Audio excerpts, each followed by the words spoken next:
Okay, so in this video I'm going to be showing how to unsolder these LEDs that are pretty small. There's kind of a special technique to do it since you can't get the whole LED up at once. You have to kind of teeter-totter it. And then later in the video I'll show how I'm going to put them on the PCB. Reinstall the new ones, which are white in my case. So I'll show you this one right here. So first what I do is I use needle nose pliers here. And it's kind of tough to do this with the camera in the way. And I get a grip on the LED. Then I heat one side and bend it up like this. And you can see how it's tilted on the board like that. Okay, so now that the LED is tilted up, I grab it again and I lift it off the table so there's some weight pulling down on it, and I just touch the bottom until the LED falls off.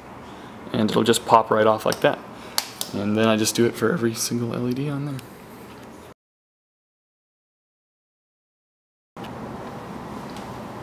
Okay, so here's a quickie on how I'm soldering these.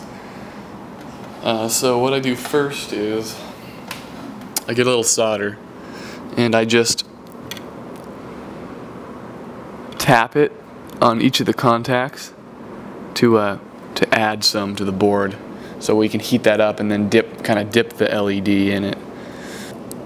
So what I'm going to do is put this on the contact and then bump it a few times, bump the solder with the iron just so it melts. Okay, so that side's on.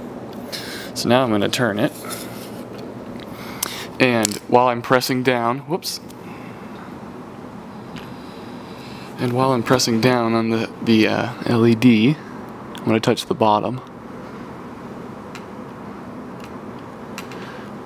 It should form kind of a bubble, and if it doesn't,